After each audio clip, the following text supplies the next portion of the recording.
Yo, welcome back to another live stream. Welcome back to the YouTube channel. This is your Super Sunday match reactions to all the games that have happened today. Obviously, the Aston Villa game with Man United, that was 0-0. Chelsea Forest was 1-1, and Tottenham bottled it, as they always do. But this time it was against Brighton after going on that, mini win streak that they were going on, that cute little win streak, to only then bottle it once again. But listen, big up to everyone that's going to watch this live or watching it on the playback. Make sure to leave a like whenever you're watching this, whenever you have time to watch this, and subscribe if you are new. We're trying to hit 1K subscribers as soon as possible. Really, we got to Melon, man like Mike's big streamer. Big up to yourself as always. Big up to AK as well. And yeah, we got to start at Tottenham. We got to start with Brighton Tottenham. I didn't think that it was going to end like this. I didn't think that it was going to end 3-2 to Brighton. I can't lie, yeah. This weekend, in terms of just pure football, yeah, in terms of the live games and most of the games in general in the Premier League, they haven't been that good. It's mainly the 3 o'clock games that took it by storm. Obviously, we beat Ipswich 4-1. That's a lot of goals. City Fulham was 3-2. Arsenal Southampton was 3-1. Listen, Leicester Bournemouth was 1-0, so fair enough. But the live games, Crystal Palace Liverpool was 1-0 Liverpool. That Everton Newcastle game was a horrible watch. The Villa Man United game was just as bad, probably, as the Everton Newcastle game, maybe a little bit better. But that was a tired Aston Villa side versus Man United. I had the Chelsea Forest game on in the back as well. I had that game on as well. That was a quite average game, but it was more entertaining than the live games I was watching. And also Brighton Tottenham. That first half, I was like, it wasn't even just because Tottenham were winning, but it didn't feel like the end-to-end attacking game that I was gonna see. To sum up the game in that one, it was basically Brighton looked like a shell of themselves. They didn't look like the Brighton you all know for, playing attacking football and all that stuff, trying to affect teams and create chances, play fluid, play through the lines, etc. But Tottenham just looked like they were going to capitalize on everything that Brighton had. It then turns to the second half, and it's the exact opposite. Brighton are like, okay, we cannot give up. We got to turn this around. And Tottenham are like, after 2-0, we've kind of already won the game. That's how they kind of played it. And then they all turned upside down. Big up to the Villa fan. How are we, mate? I'm good, bro. Hope you are doing well. Hope you're doing well as well. I'm going to talk about your game in a minute as well. But getting on, firstly, talking about this Brighton game, Tottenham just got so complacent. They got really, really complacent. After that 2-0, they could have actually had a couple more in the first half as well. Werner should have scored in the first 20 seconds and stuff like that. But that's Timo Werner for you. I generally think it's a skill from Timo Werner to, when you look at him, to think, how is he finding this many ways to not score? He's found so many ways to miss chances, so many ways to get the shots either off target, and so many ways to shoot straight at the keeper. It's exactly a bit like how Adama Traore plays as well, with his pace, his power, to only then finish it and then shoot it straight at the keeper. That is, what the pace and power merchants are doing.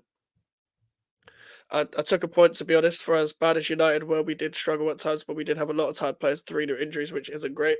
Yeah, with all that context, I understand why Villa were playing so bad, Well, not so bad, but so tired and lethargic. And that's the thing with the whole, just European football in general, when you're not even new to European football because you had it last season, but kind of new to the bigger European football stages, because we only played in Europa League a couple of times where you had to play Thursday, Sunday football and you're taking both competitions seriously because you're coming up against decent opposition in both competitions. Big up to Ryan as well. Hope you're doing well, my guy. But this is typical Tottenham. This is typical Tottenham. Brennan Johnson, fair play to him, scored 6 in a row. Little purple patch for him, doing really well. He's probably going to go back to type very soon, but at the same time, you've got to give credit where it's due. Solanke was on form in that first half. He actually should have had a couple more assists if he wasn't playing with, bozos in attack. I still think that Tottenham have suffered with not actually trying to rejuvenate their attack properly within the transfer window. And Solanke was the only signing that really even upgrades on what they have. I don't know where Richarlison is. I'm assuming he's injured.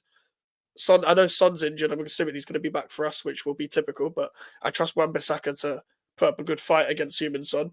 But just in general, even the midfield, they were controlling it a little bit, being creative with Madison and Kulusevski, but that midfield just got run over once Brighton found their feet. The only ones that are really turning up for Brighton in the first half was Carlos Baleba, really good under pressure, really taken into his own. He needed that season to settle in last season because he wasn't ready to fill their shoes with Caicedo necessarily or McAllister or whatever.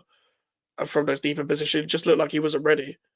But this season, he started really well from the games I've seen him. And Mitoma started really well. Mitoma deservedly got man of the match because he was one of the few players within the whole pitch that actually played well throughout 90 minutes. He actually put in a good ball for Danny Welbeck for him to finish that he failed to finish.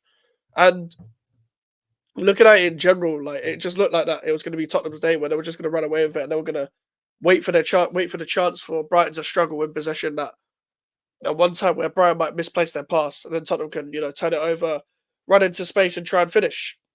But it's like they didn't want to kill the game off. It's like they didn't have the ability to kill the game off. It was a different kind of performance to how they performed against Brighton last time at their ground. I remember Brighton just played them off the park and then Tottenham got a couple goals at the end. Brighton completely played them off the park. And I still maintain that Brighton aren't that good, in my opinion. I don't think Brighton are that good.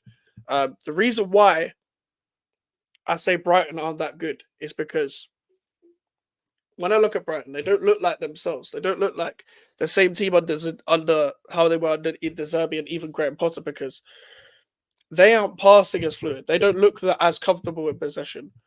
Lewis Dunk has decreased in his performances over the past 2 years. Estupiñán has struggled to get back to full fitness and play week in, week out. They haven't really been able to find a proper midfield. Baleba and Hinshaw would seem to be the guys right now, but it's still quite an downgrade of what they have. Matt O'Reilly's injured and Wifer, I think that's the name, Vifer, or whatever his name is, from Feyenoord. He hasn't got many minutes so far. We'll see how that happens in the future. I think Jorginho Rutta's a great signing, and João Pedro is injured as well. They do suffer with a lot of injuries. I do think they settle on a starting 11 as well because of how many injury-prone players they actually have. And I think that's going to come back to bite them in the future. And I think a lot of teams are going to really exploit that high line. Because without Van Heck, they don't look like they can defend properly. That Eagle is so erratic. Adam Webster got injured, but he hasn't been the same since Graham Potter left Brighton. So with Tottenham today, they just completely bottled it. Konza went off today. Apparently he's not bad. Another has a knock, and McGinn has a hammy, but all expected to be back after the break, including Kamara and Mings. Do you know what? I was wondering today, Villa fan, when is Kamara back? I was just wondering that today when I was watching the game today because that guy is so crucial. And obviously Tyrant Mings, I know the commentary said he got minutes in the under-21s game, so that's good.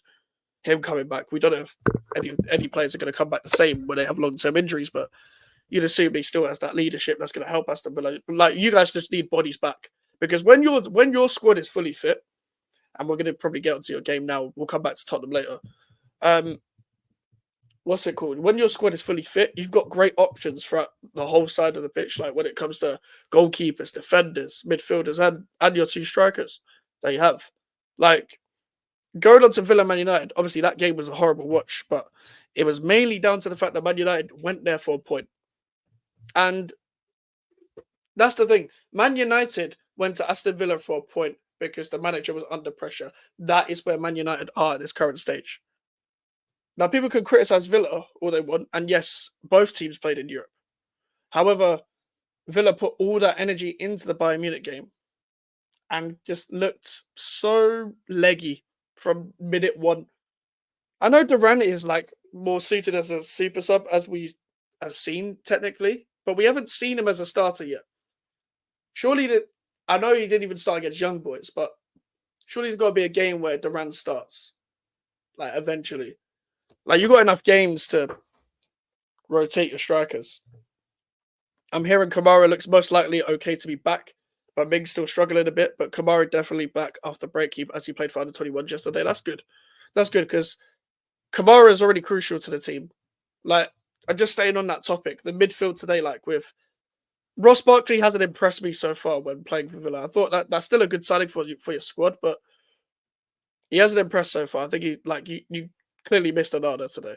Like, and listen, this is the same guy that before he went to Aston Villa, I called him heavily overrated, but he's impressed so far this season. Tielemans would probably make my team of the season so far because he's been that good, and he wasn't trusted necessarily in the deeper positions last season, but Emery's found that balance where everyone fully fit is going to be either Tielemans or Kamara and Tielemans or Onana. So you're going to have the balance of the physicality and the passes. And you've got good options all around as well. With Jaden Philogene, he could get into the game today. I still rate him as a baller, though. And I think he'll do well for Villa. Leon Bailey could really get into it, but he was probably, at times, the most effective. Like, just playing out for the possession and stuff like that. Morgan Rogers, this was probably his worst game so far this season, but he's also probably in my team of the season so far because he's been great without the goals and assists, and that's what I look at mainly. I just look at mainly player performances and what you bring to a team, and that guy brings a lot to a team. I think he was trying to force too many things today, but he's still a really good footballer. I do think Johnny Evans played really well today for Man United, but that kind of says more about Man United than it does, what happened with Villa. Mings broke his tibia as well, so he is the worst out of the lot. Oh, fair enough. I didn't even know because I know he got injured in that Newcastle game. It was the first game of last season where you guys lost like 5-1 it was. So he's been injured for 14 months. Like, that's crazy. And that's gonna take time to come back, obviously. And Buendia only came back like a few weeks ago. So you got players coming back, you got bodies coming back all around the pitch. So and Aston Villa, you may have drawn your last 2 Premier League games, but it's only you can only really look up if you're an Aston Villa fan. You got Unai Emery, you've got all these options on the pitch. I think someone like a Matson maybe could have started today. Someone like a Matson, someone like a Duran. I think they needed to come on earlier. But yeah, just saying. Man said Ryan Gyro, Gravenberch. Bruv, I'm not even talking about Liverpool today. You are fucking shameless. You are shameless. But listen, Gravenberch was amazing again yesterday. So I was in a pub watching the game. My midfield 3 would be Tielemans, Gravenberch, and Rogers as the 4-2-3-1 team of the season so far because, well, yeah, they've been the best midfielders so far. Yeah, the injury was very bad, I know of. I'm hearing could be near Christmas he's back, but I wouldn't start him anymore because that's the sort of injury that ends your career, so he's lucky. That's interesting because obviously you got Diego Carlos, Konza, Pau Torres. Those are your main centre-back options right now. I think that's enough for now. You got Bogard as the emergency right-back, centre-back sort of option that you have. Obviously, Kamara can play there technically, but you still got a good squad, man. You still got a really good squad. Options all around the pitch. You can look at pretty much 2 players in each position that you can trust. And even today, let's look at the lineups. Wait, let me get the lineups up here because when I saw these lineups, yeah, I expected this kind of lineup from Villa, but from Man United, boy, what the fuck? Look at this lineup, man. Basically, if we bring in another defender in January or summer, then we should be okay, but we still need some players out. Fair enough. Look at this lineup. Man United went to Villa Park and was like, we are not looking for the win. Because they knew that Villa liked to run in behind. And they were trying to find a running behind all the time. And listen, they didn't have the energy for that. To keep trying to find the same passes to pass through the lines and then pass it behind. But going to Villa Park with Evans and Maguire just in about partnership means only one thing. You are just looking to sit back and soak up pressure. This is how desperate Erik ten Hag is as a manager to keep his job. And the thing is, it works in his favour because people can look at that and be like, oh, he's being ruthless. He subbed off Martinez and De Ligt because of how bad they were performing in the Europa League. Well, if that's the case, then why is Bruno Fernandes still playing? Why is Garnacho still playing? Why did you take off Rashford at halftime against Porto when he was their best player and he wasn't injured? That's what I don't get. So how is that ruthless? How? How is that ruthless? How is that keeping the same energy? Why did Mazzarari come off for Lindelof at halftime? Is what I don't get as well. Like, cool, Man United kept a clean sheet. Johnny Evans was man of the match, deservedly so, because Johnny Evans is probably at this point their best centre back because of how intelligent he actually is off the ball and his reading of the game. But it says more about where Man United are as a club. United set up today to lose, but Evans was solid, to be fair, even though we didn't pose more of a threat. We played more calming and relaxing. Yeah, I think you kind of had to play more calming and relaxing. You couldn't play the same intensity that you wanted to because of the lack of energy that you had. And yeah, Evans was really good today. Evans wasn't letting anyone get past him, really. And he kind of just put his body on the line. He's a really good defender. He's actually quite underrated, and they probably shouldn't have left Man United in the first place. Don't get me wrong, that doesn't mean Man United should be signing him in 2023 and 2024. But at the same time, if he's fit, you play him, in my opinion.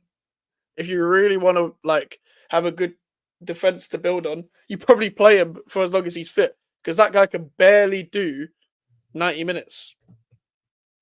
Rogers and Matson made De Ligt look silly. Oh yeah, for sure. De Ligt and Xerxes were awful though. That's the thing with Xerxes. Yeah, Xerxes is a link-up player. Xerxes is another player that's young, that's going to get ruined at Man United because he's gone to Man United. They don't have the environment for him to thrive. With De Ligt always had question marks about him, like even before he went to Man United. Like even at Bayern and Juventus, he wasn't convincing. He wasn't convincing at any of the clubs he's been at. So I don't think it's a terrible signing, but I don't think it's a significant upgrade of what they have. I don't think is he necessarily worth paying for. Not really.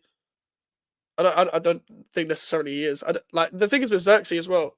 The problem is with Man United. We're going to get into this. This is the main problem with Man United. They have a savior complex, so they needed a striker, but they probably didn't need that type of player like that Xerxes is to like bring in players and stuff. But when they signed Højlund, it was like, come and save us. When they signed Xerxes, it's like, okay, Højlund is on his own, come and save us. It's like they sign these young players or they bring through a Manu and Garnacho to go and save them. But you don't have the environment for these young players. You don't have the environment to give these young players time. For example, Kobe Mainu. Everyone's going to criticize Kobe Mainu. I said the same thing about Sancho and Pogba and all these technically gifted players that are in his Man United side that don't necessarily allow themselves to thrive around these technically gifted players anyway. They die at sea over here. They die at sea at Old Trafford. The reason why they die at sea at Old Trafford is because when Man United are playing, they don't set up right. They don't ever balance their midfield. They don't approach games correctly. And this has gone on for so long. For so long. So this is the problem. They are the problem. And they are literally the problem. This is why players like Kobe Manu don't thrive. Garnacho was never good enough for Man United. Never. He was never good enough for Man United. I don't care what people say. Hold on. My internet's fucking up. But big up to Wasim. Hit the likes as you're coming in. Like, the problem is with Man United. Like, Garnacho was coming to save them because Rashford can't do it on his own. Cool. Anthony can't do it because he's not good enough. He was never good enough in the first place. Cool. What's it called? Diallo wasn't playing. He was injured at the time. Cool. But why are all your players coming in to save your club? Why are all your players coming in to... You have to be the savior to your club. If you bring in a young player, for example, they have to be surrounded by the experience or by the know-how of your team already so they can come in and thrive. Then they're ready for your club. That's why Garnacho's Garnacho deserves the criticism he's getting because he was brought in to pretty much save Man United, to be a savior, to hit the ground running straight away, because this is what Man United do. I've never known how to pronounce this guy's name, but I know West Ham wanted him because Steiner wanted him. But I know we couldn't get him because he just signed a new contract. But this is the kind of manager that, you're right, the kind of manager that Manchester United need. Because you know when we were just talking about the ruthlessness and him dropping Martinez and De Ligt, for example, for Evans and Maguire, not keeping the same energy with the likes of Bruno Fernandes, Garnacho, etc. They need a manager, yeah, that is going to coach. It's just going to coach, and it's not going to let player power and the names of players, the big names of players, overtake them, overtake their thinking of what's best for the team. because they need a ruthless guy. They need someone that's like, names doesn't matter. I'm going to play him because he fits what I want to do. Whether that means bringing in a kid from an academy, or it means I have to change the formation, or I have to play someone in a different position to get the best out of them, like Eddie Howe did with Joe Linton, for example. They need a coach. They just need a coach that's just going to get the best out of what they have. That's all they need. And to be ruthless as well. Because if you keep allowing these players like Rashford and Bruno and Garnacho, etc., to play badly, but then to carry on playing, it's only going to breed complacency. And it's only going to breed a lack of standards at your club, because players can look at the other players and be like, okay, I don't need to play well to keep my place at this club. I don't need to play well to keep my place at one of the biggest clubs in the world and to start for them week in, week out. Because that's why Bruno Fernandes is probably one of the players that believes his own hype. Like someone like him, he probably believes his own hype. Let's be real. Marcus Rashford is always talking about people doubt me and all this. He believes his own hype as well. Because he's at an environment at Man United where he's constantly getting told, you are the guy. You are the main guy. Even if you only perform every 2 seasons, you are the guy. And even performing is a big word. Performing means that you're putting in performances consistent week in, week out. You know the season, the first Erik ten Hag season where Rashford was playing well, getting goals and assists and stuff. There was a period of time where he went like 6 or 7 or 8 games without scoring. Because the guy's a purple patch player. When he scores and he's on form, he will score for like 5 games. People will call him world class again for no reason, of no basis whatsoever. I'd say that he's good enough and blah, blah, blah. And then he dips again. And then he dips again. The reason why he dips again is because he was never good enough in the first place to keep that quality consistently week in, week out. He was never the guy. But the Man United fans, the media, the English media especially, cloud him into a pedestal that he's never, ever, was never going to reach. I'm hearing don't drop your Rashford stocks in 2024. This is where we are at. The guy's like 27, 26, probably approaching 28 really soon. He's not a kid anymore. You're talking about him the same way you talk about people like Lingard and stuff like that. People still thought Lingard was a kid when he was like 28. This is the problem with Man United.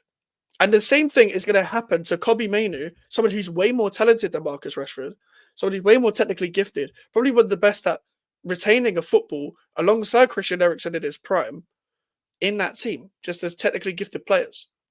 But the same thing's going to happen to him the longer he stays. If he has the right people around him, they'll be telling him, you got to escape this Man United team. You have to escape. You have to find a way to leave. People like who would take him. A lot of teams would take him. For example, if he was even like a Chelsea, for example, he'd have a better environment to thrive as a youngster. If he was at an Arsenal, he'd be perfect. If he was at Man City, he'd be perfect. Because like Pep, look at the way Pep deals with youngsters, yeah. And yes, I'm talking about the high bar. I'm talking about the best managers that we've ever seen. But look at the way he integrated Phil Foden in. Look at the way he integrated Oscar Bob in. Oscar Bob would have got more game time if he did get injuries. Rico Lewis. He likes James McAtee. He's not playing him, but he likes him. And the thing is, they have the environment for youngsters to thrive. And it's not even about having constant world-class players. It's about having a team that's going to gel together, a team that is just a team. So when you bring a youngster in, they know the philosophy of the team. They know the philosophy, and they don't look like a fish out of water. That's the point. Excuse me. But that's Man United for you.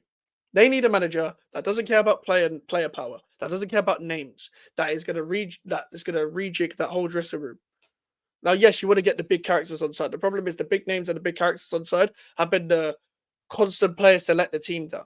The reason why the Man United aren't going to change anytime soon is because they've employed someone like Bruno Fernandes as captain and given him a new contract. He's a big virus. Marcus Rashford is a virus. Garnacho is a virus. These are players that are viruses. Even though I don't know how Lindelof and Maguire are still there. They're not good enough either. The likes of Martinez was a Ten Hag signing. And ever since that injury he got from last season where he was still playing with an injury, he hasn't looked the same ever since. So he's a problem. People like Luke Shaw, yes, he hasn't played this season, but Luke Shaw gets injury every season pretty much. So he's another problem. Another player that's been there for a long time that's not good enough. You finally got rid of Fred and McTominay and all these other players, even like the Wan-Bissakas that went to us. I can't remember who else was around that team called Mason Greenwood's at Marseille. Jadon Sancho's at Chelsea and all that. Cool, you got rid of them. Varane's good, not there anymore. But that's not the end of it. That's not the end of it. And to be honest, most of the players that I just named there aren't viruses. Like Wan-Bissaka, Varane, and Sancho weren't viruses. Less said about Greenwood, the better.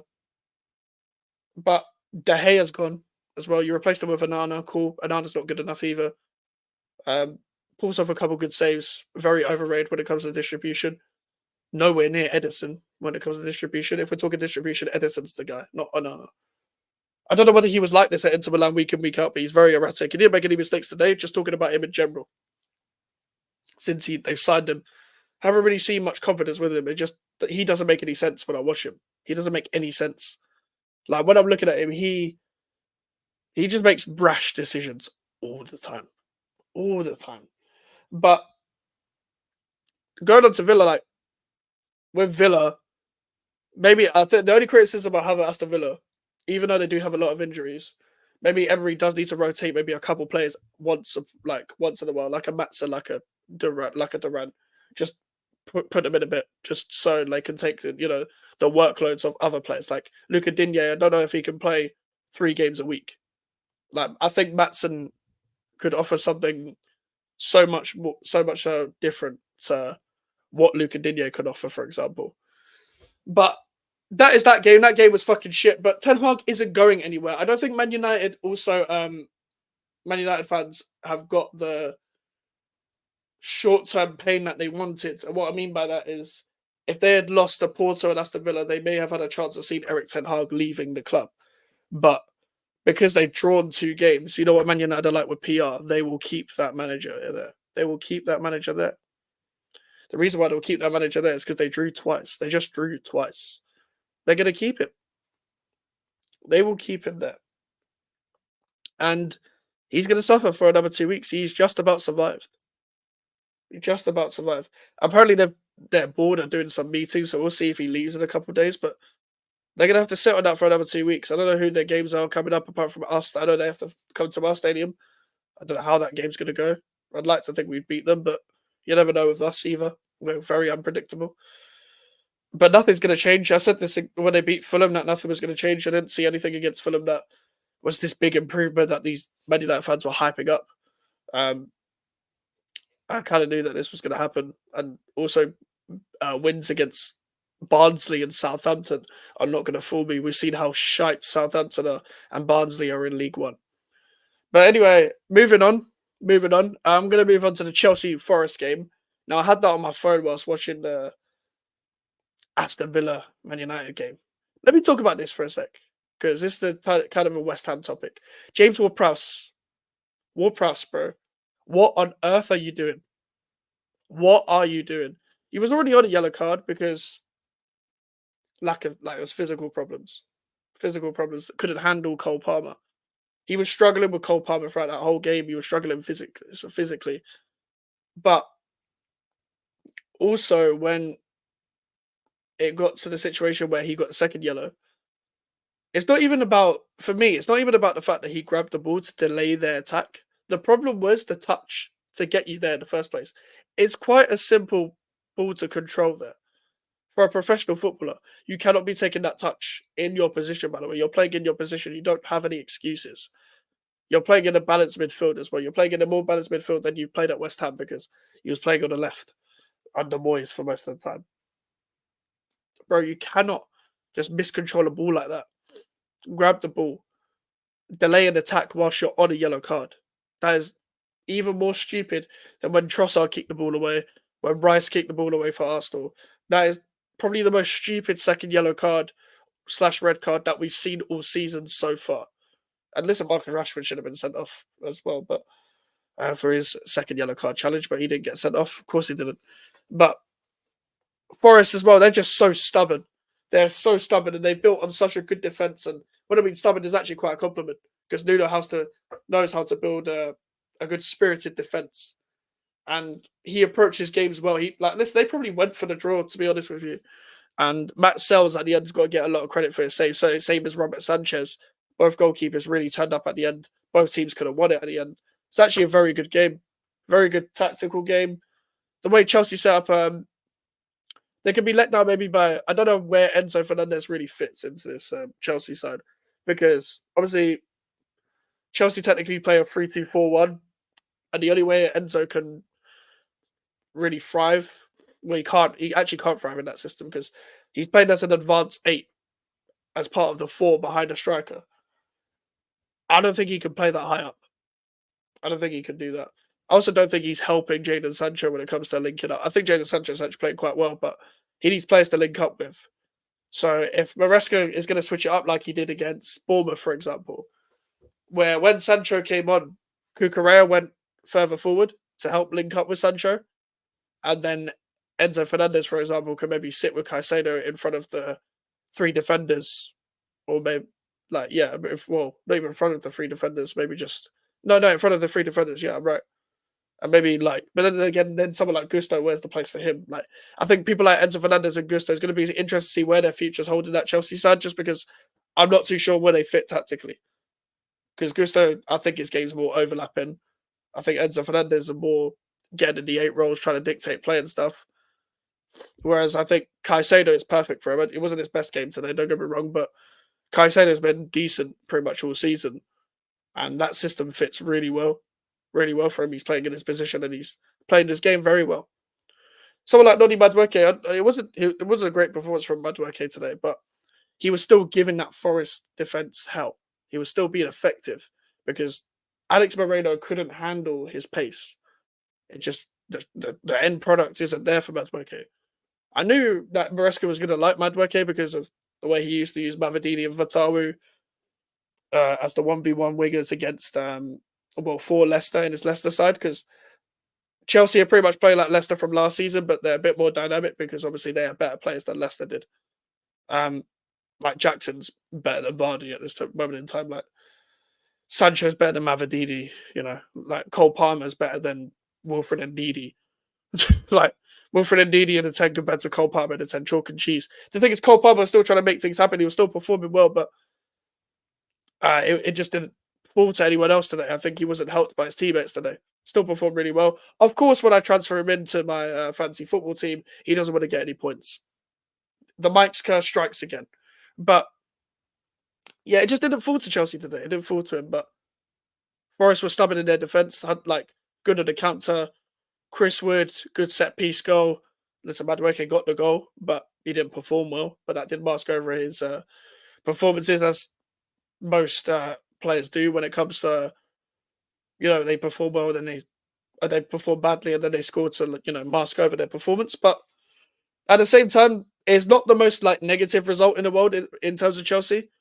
Like when you look at Chelsea in general, they've started the season well. The only game they've lost is to Man City. Maybe if you're being nitpicky, you could look at the home record and think you've only won 1 game. You drew to Palace and Forest at home. That's something to improve on. But I think they're going in the right direction. I never thought that they were gonna, get top 4 instantly. They can get top 4. Don't get me wrong, but I never thought it would be like an easy job for them to get top 4. I still think it'll be the same top 4 as last season. But I do think Chelsea will be up there. I think Chelsea. I predicted 6th at the start of the season. They might finish 5th. They might finish 4th. But they've got a good squad. They're building well. They've got a consistent 11. I do think Pedro Neto should start for them, though. I do believe Pedro Neto should start with Madueke, see how he does on the right.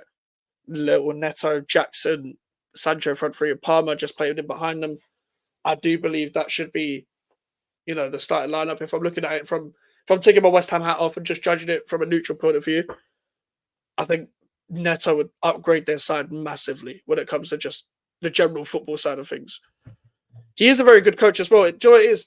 I didn't even look at him as an option for West Ham because I didn't think he was going to be available. And obviously, we hired Lopetegui very, very early on. Obviously, Maresca kind of knows the club already. He's been in the coaching staff under Pellegrini.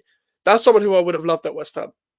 And he's got standards and he's got a style of football that you can see instantly what they're trying to do. Because I watched the Championship. I've seen him at Leicester and they're playing the exact same type of football but more dynamic because they are better players. Would you take him now? Of course I'll take him now. I'll take him instantly. Obviously, he'd never come to us now. I'd take a lot of managers, but none of them are going to come to us because they're all at their club. They're all settled, and yeah, it's like trying to bag a 10 out of 10 when you're stinking a BO. That's what West Ham are. But I would have taken Maresca. I wouldn't have taken McKenna. I think Maresca's a better coach than McKenna. I think McKenna's a good coach. I think he'll get a big job one day, but I would have taken a risk on McKenna for now. I do think he does play some decent stuff though. He was on our list as well. McKenna was on our list.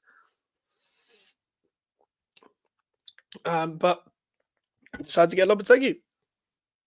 I'm still not really happy with it, but is what it is. Is what it is. It's kind of just delaying the inevitable. I'm kind of just letting our club go up in flames. But that's the thing. Like when Chelsea look at it, the only game they've lost is Man City at home, so they can go into this international break not really with their heads that low. Like, we haven't really learned anything new from Chelsea when it comes to the negatives. It's finish your chances.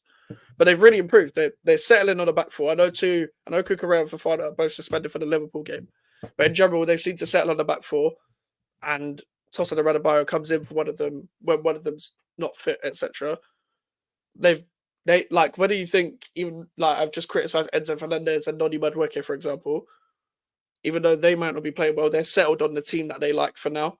And Maresca, what I like about him is because he's got all the options at his hand, he is a guy who's not afraid to use all of his subs and not afraid to try and change up the game. That's what I like about Iraola at Bournemouth as well.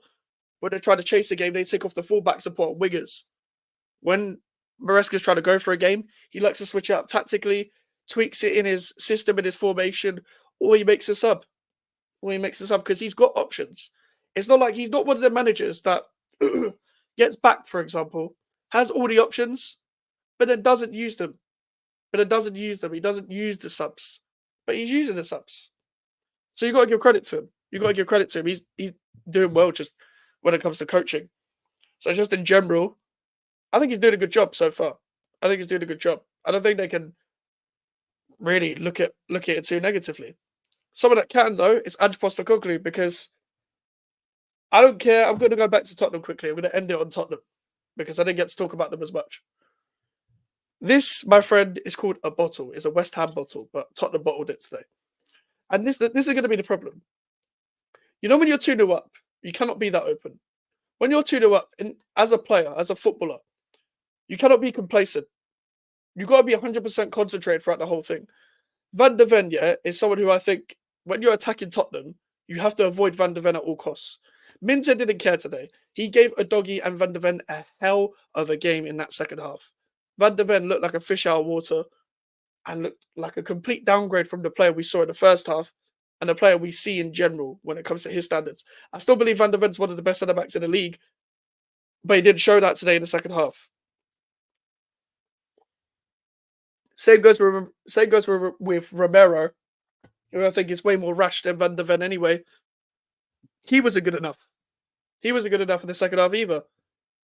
And the way he performed today, it's kind of like what you see with Romero in those tough away games, like against Newcastle, where it was his fault for when Newcastle squared it for the goal, and when Newcastle took the lead, like that was kind of his fault.